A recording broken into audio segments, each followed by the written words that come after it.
Good morning, everyone. I'll keep my remarks short. It's very good to be here for this conference. I thank IPS and SBF for putting it together. It's one of the flagship events for SG60 this year.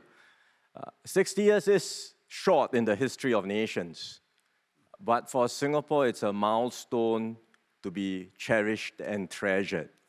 Our founding leaders, our pioneer generation, all started out with a view that Singapore could succeed only as part of Malaya, because we are just too small, too exposed, too vulnerable to make it on our own.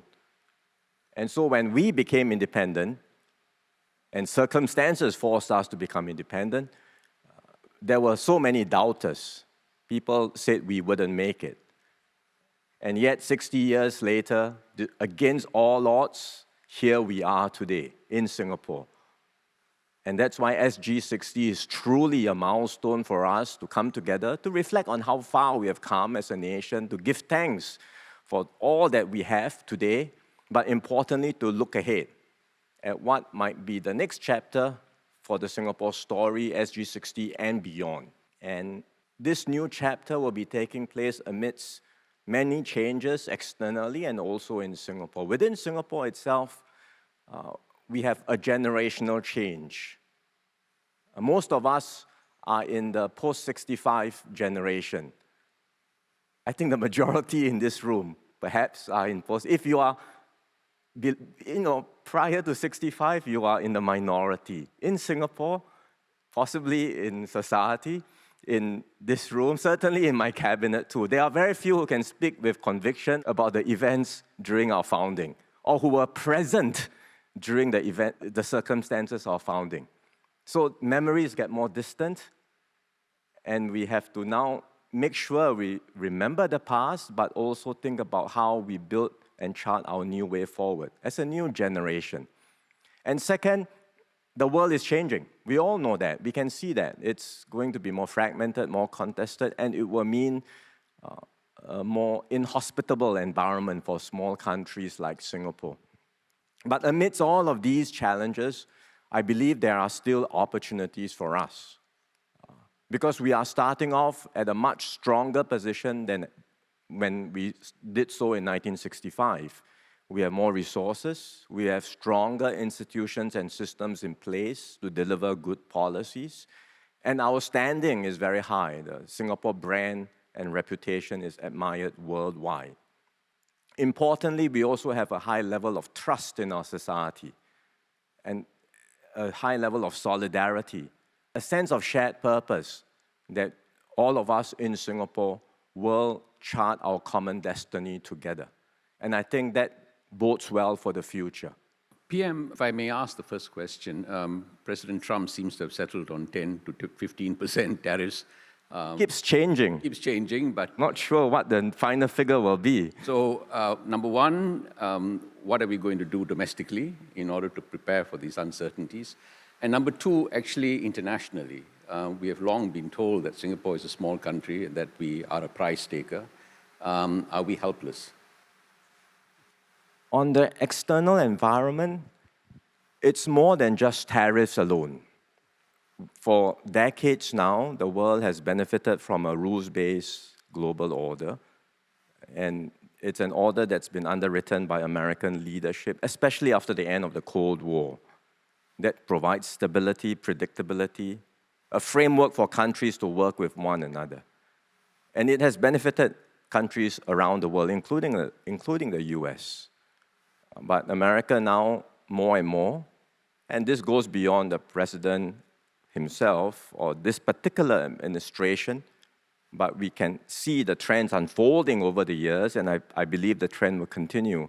The sense in America that they are paying too high a price to be the one bearing the cost of upholding such a global order, and they are pulling back.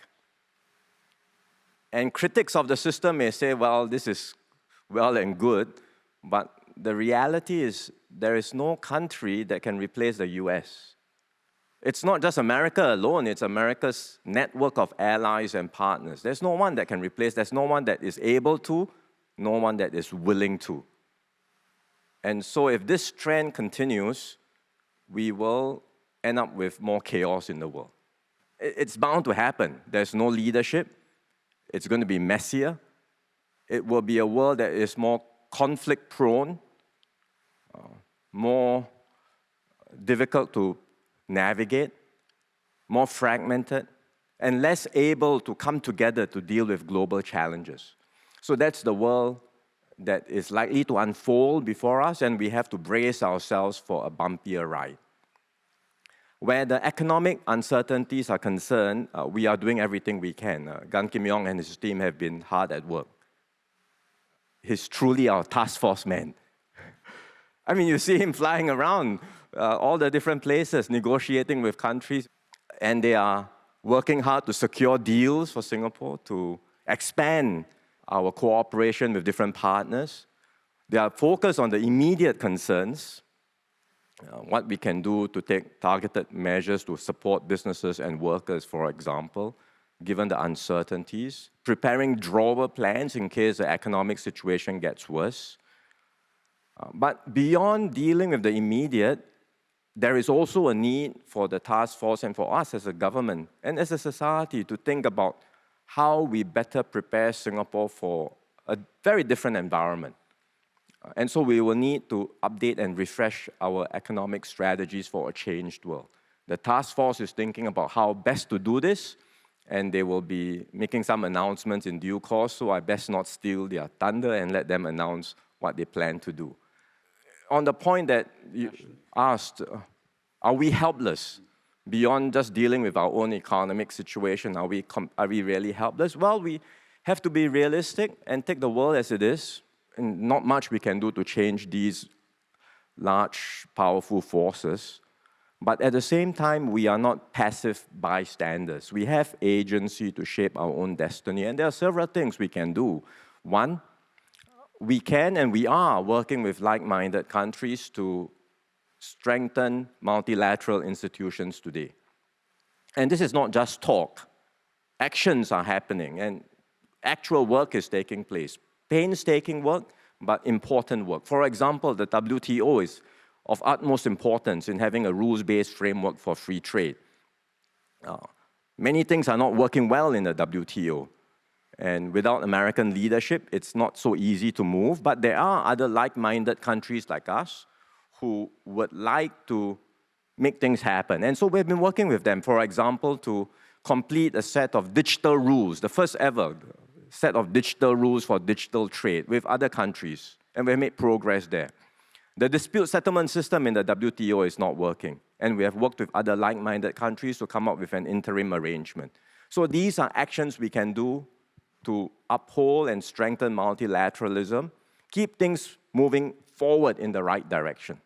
Second, we can work with like-minded countries to strengthen partnerships, bilaterally and in different groupings. So we are doing that with countries where we may not have such close links, for example, in Africa, in Latin America, in the Middle East. I think there's a lot of potential for us to do more with these regions.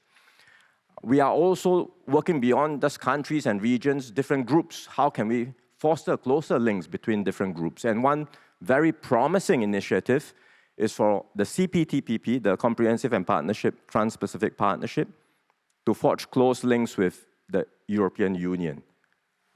We were amongst the first few countries to push this idea, to advance this idea, and it's gained a lot of traction because the Europeans can see the trends. They like to work with like-minded partners to strengthen trade.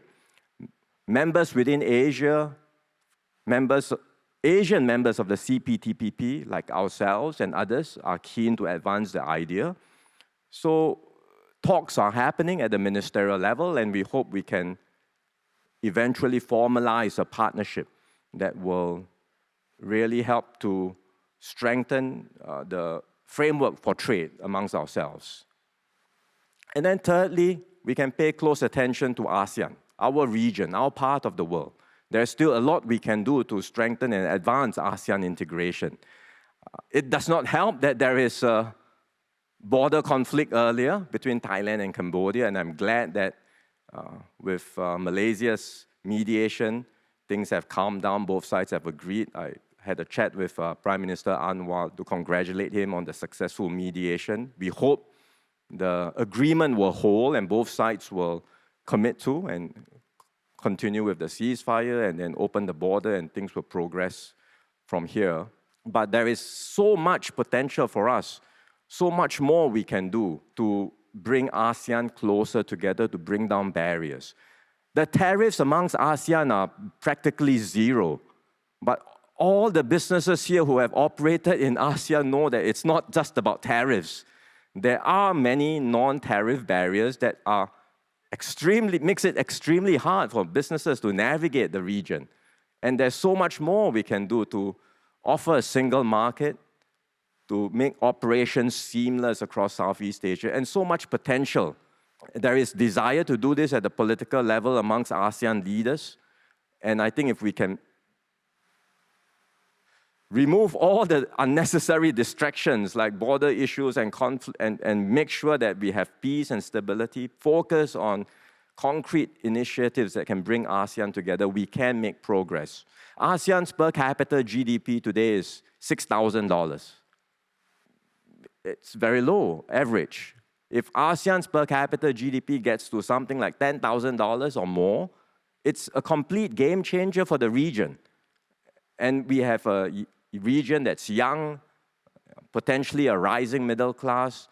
There is a lot going for Southeast Asia, and we should really focus on strengthening that. So these are some things we can do despite this fragmented world.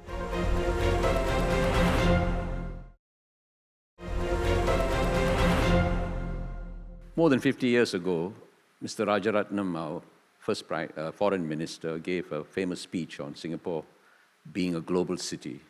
I read that speech recently. It was given in 1970. Very good speech. And it was a speech that was incredibly optimistic. And far-sighted. And very far-sighted. But he gave the speech, borrowed the concept from Arnold Toynbee's study of history. It was a speech that was optimistic, that a sense that the world was going to become more open and that we should ride that tide and connect with other global cities. And our hinterland is, in that speech, no longer Malaya or Southeast Asia, it is the world. If you and your foreign minister were to give that speech again, in vastly different circumstances, how would you envision Singapore as a global city in these new circumstances? We have no alternative but to be a global city, but how would you envision our place in this time? We have no alternative, that is a fact. So first of all, it's important to acknowledge that. There is no other choice. Staying open for us is not a matter of luxury, it is an essential lifeline. But what does it mean to be a global city in this new environment? I'll tell you a story. In 2005, I was working with then Prime Minister Lee Hsien Loong, and we were preparing his National Day rally, 2005. I had just started in my role as his PPS, so it was my first National Day rally as such. And I came to realize at that time that when preparing for a rally speech like that, you don't start with the title of the speech. You start thinking about the contents. What are the messages? What is the structure? What are the key things that you would like to say? The title comes last. No one remembers the title of the speech, frankly. Do any of you? I mean, there is a title, incidentally, in every rally speech. Who remembers the title ever? I only remember one, New Way Forward. So, one of the tasks I had to do after we were wrapping up, because this is the last thing you think of, was to come up with the title. And I asked around, I engaged different folks, and everyone told me, don't sweat too much about this, because no one remembers, no one cares. The media is not going to use your title, so just use something that is functional and works and then move on. There are many more other important things to do. But, this was my first rally. I was young and enthusiastic, and I was determined to come up with something that had traction, So I thought long and hard, and in 2005, the title was a vibrant global city called home. The next day, ST's coverage of the rally speech, the headline, front page, global city called home. So I was vindicated and I cheered. All my efforts paid off. The Straits Times carried it on the front page headline. But that phrase always has always remained with me, that we do want to be a global city called home. And what does it mean in today's circumstance? And I would say, again, three things. First, even in a fragmented world, there will be a global network of cosmopolitan cities that stand out. We want to be one of them. A shining node where the human spirit thrives, where people want to be here to do business and to make things happen. Second, we don't have to copy others. We should have confidence to chart our own way, what it means to be a global city, to be that shining node in this global network. We will never be like New York or Paris, and we don't have to be. Here we are cosmopolitan, but we are Asian, we are multicultural. Some say we are boring, and yes, we will never have the same offerings like New York and Paris. We can try to be more exciting, more lifestyle offerings, but let's be realistic, we will not be the same. But at the same time, we are stable, we are predictable, we are reliable, and we are trusted. And these are intangible assets that others would die to have. So we should embrace our strengths and our competitive advantage, build on them, and add value to the world. And then third and finally, we must always be a home for Singaporeans. So even as we talk about being a global city, we must set the house rules. That means we stay open, but there will be house rules that apply. For example, guardrails on housing. Foreigners want to buy a home property here, well, pay the ABSD. There will be prudent controls on foreign manpower. It's not just a free-for-all. We manage the flows so that Singaporeans always remain at the center of everything we do. Singaporeans benefit, and being a global city will eventually translate into better homes, better lives, better improved standards of living for Singapore. So we want to be a global city where at the end of the day, we can still enjoy good food at hawker centers. We have affordable public housing, and there will be a strong kampong spirit in every town. That's a global city we want to be, a global city called home. I see some young people standing up, yes. One in front, yes. Good morning, Prime Minister and Mr. Devon. My name is Jonathan from Nanyang Polytechnic. So my question is, what will the next iteration of Singapore's social compact look like as we navigate through the forces of aging, automation, and aspirations? And how can we continuously renew inclusivity, trust, and unity while remaining competitive? Thank you. Next iteration, we're going through one iteration. We are doing it now. Through Forward Singapore, we've started the Forward Singapore exercise precisely to strengthen our social compact. Part of this is to strengthen the support system for Singaporeans, to give Singaporeans more assurance through every life stage, recognizing that we are in a period of greater uncertainty and volatility. And we have to make sure that everyone benefits from the nation's progress. So through Forward Singapore, we have made several moves over the last 1-2 years, whether in terms of the unemployment benefit scheme that we rolled out called the Job Seeker Support Scheme, some moves on housing, on supporting young parents with more parental leave, for example, or even to help reduce their parenting costs, moves to support caregivers. These are just the beginning, and we will continue to review and see what more we can do to provide greater assurances and to strengthen our social support system. But the idea of a social compact is not just about what the government can do for Singaporeans. The idea of a social compact is what we can do for ourselves and for one another. And so while naturally the focus and the attention will always be on what more can the government do, and the government will do more.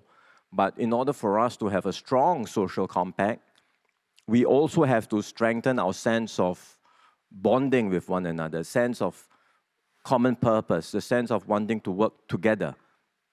And this is not something that happens by chance. The founding generation, the pioneer generation had that because they went through trials and tribulations together. They went through poverty, deprivation, wars, racial riots, and that crucible of hardship built that sense of group solidarity and common destiny.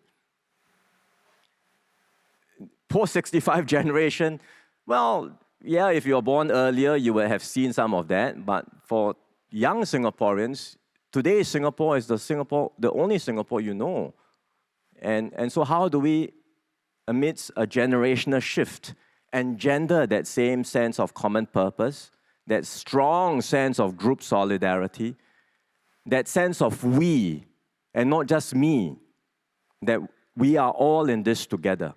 That is important, and that's something my team and I are very focused on as well.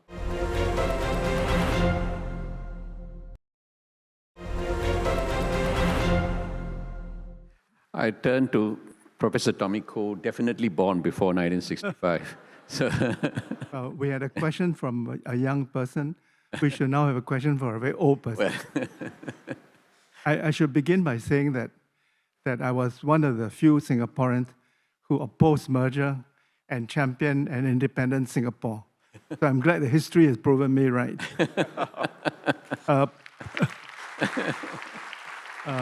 Prime Minister, my question is about technology. The world is being transformed by 4 technologies: digital, biotechnology, robotics, and artificial intelligence. The question is Singapore well prepared to harness the benefits of technology? And what can we do for persons that will not benefit? I see that already university graduates are finding difficulty in getting jobs. So impact on employment. Sure. perhaps you can talk about AI also. Yes. Well, I think AI will be the defining technology of our time. It's a general purpose technology, just as computers and the internet was. And the thing about technology is this. We get very enamored with countries that are the leaders of the technology, cutting-edge technology, frontier technology, who is first. You know, and yes, there will be some rewards that go to countries that are the pioneers and they are first. But in fact, the big advantage of technology is when there is broad-based adoption, when countries really truly harness technology across the entire economy. That's when you reap the real benefits. And you see this across history. The electric dynamo was invented. It took decades before it eventually showed up in manufacturing and in productivity. Or think about the start of the 20th century. Who was the leader in chemicals industry? The pioneers were the Germans. They had the best scientists. They had the best technological edge. But who eventually got the chemical industry going? It was the Americans. They institutionalized chemical engineering in university. They raised skill sets across the board, the broad base of workers, embedded it within industrial processes, and really scaled it in a big way. So with technology, it is not just about cutting-edge frontier, it's about broad-based adoption. And we'll have to think hard about how we do that for AI today. AI, unlike previous waves of technology, is already, how would you put it, quite accessible. Everyone in this room would have had a chance, I'm sure, on your phone to ask ChatGPT or to ask OpenAI, which is embedded in WhatsApp. You can use AI. But most of us use AI the way we use Google. That's not exactly the best way to use AI or to harness the potential of AI. And even with AI, it's not just about large language models. That's only a small part of AI. There's still so much potential to be unlocked and unleashed. And so we will have to think harder about how we can help every company, big and small, especially our smaller enterprises, make full use of AI, integrate AI into your processes, transform your industry, transform your business, elevate productivity in a more significant way. There is a lot more that can be done. And we are thinking about how we can help businesses do so. I spoke with one CEO recently. He said he had decided, because of the importance of AI, to get his people, everyone in the management team, just to set aside a few days or even weeks of their time, focusing on how AI can transform their company. And think through, stop doing the regular work, just think about how AI can be embedded within their work processes, what changes can be made. And he realized there were tremendous advantages that they had not really thought about. And that kind of a transformation, if we can make it happen company by company, can yield significant advantages for us. If there is any country that can do that, it is us, because we are small, we are compact, and we can do this company by company. Now then, the concern is what happens with jobs. And it's a real concern, not just with young people, but with workers everywhere. We can take some comfort in history, because if history has been any guide, every wave of new technologies that we confront, jobs will disappear, existing jobs will evolve, but new jobs will get created. And usually the new jobs are better jobs, higher paying jobs, because productivity increases, the pie expands, and humans can get to do the better jobs. But this, by the way, is not an economic law. This is just historical fact. And history may not guide our future. And there are concerns that with AI, things will be different, because AI is so powerful and can do so many things that humans can. So will we see this happening with the next wave of AI? People are worried, people are wondering. And there are good reasons to be concerned. So I would say that even as we think about broad-based adoption of AI, which we have to do, because we have no choice, we have to harness technology, we also have to think equally hard about applying technologies like AI in a meaningful and deliberate manner that creates jobs for Singaporeans. It's up to us. And again, we can do it in Singapore because we have the ability as a compact system with our strong tripartite partnership, with the relationship we have with employers and unions to discuss before the technology is rolled out, to think about how we redesign jobs, how we retrain workers, how we pace out the technological changes. And that's what we must do in Singapore. Not just rush headlong into AI. Yes, embrace it, adopt it, but always make sure that the technological changes that we harness, the power of technology benefits workers, not replaces them, and always ensures that workers will thrive in this new environment.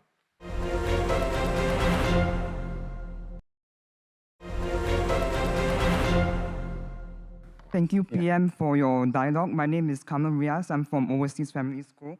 I just have a short question regarding the Trump tariffs. In light of the limited flexibility in reducing the US 10% baseline tariffs in Singapore, is Singapore doubling down on South-South trade corridors or leveraging the RCEP or CPTPP frameworks to create tariff offsets for firms that depend heavily on US markets? Okay, thank you. Zamir, take the second question. Good morning.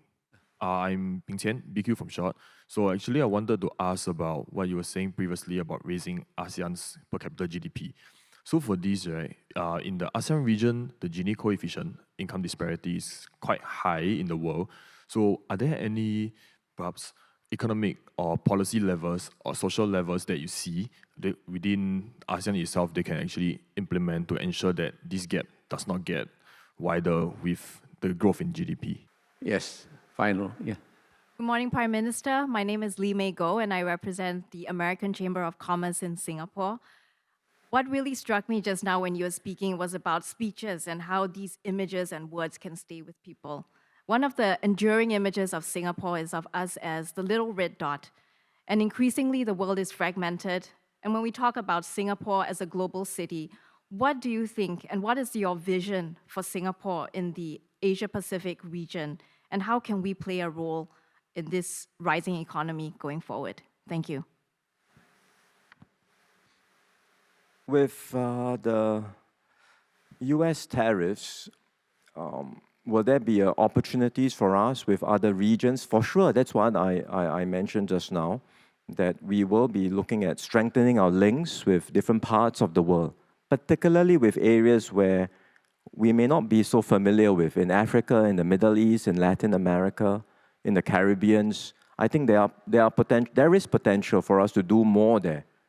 And it will require us to step up our foreign policy, which we are doing, but also help businesses navigate these new environments which may be less familiar to us. Businesses in Singapore are, certainly more familiar with operating in Asia, but to go further afield, then it will take more effort, and MTI will have to work closely with SBF, mount new overseas business missions, get businesses to go overseas to these places, understand the environment, and then think about how we can foster closer economic collaboration. So certainly there is an opportunity there. But I would say the trade and investment relationship with America, even with the tariffs, remain important. If it's a baseline tariff rate, which we have, whether it's 10%, whatever the rate is, and it applies across the board, and we are at the baseline rate, we would, it's not ideal, but we can live with it. We would prefer to have zero tariffs, of course, but if it's the baseline rate, then we are at the lowest category. We can live with it, and we can still do business, and there will still be many opportunities for trade and investments with the US, because whatever is happening in America now, the economy is still resilient, and there are still tremendous innovation happening in American companies. And so there will still be opportunities there. With ASEAN, of course, as I said just now, it will be an area of renewed focus and priority for us to help grow the ASEAN economic pie further.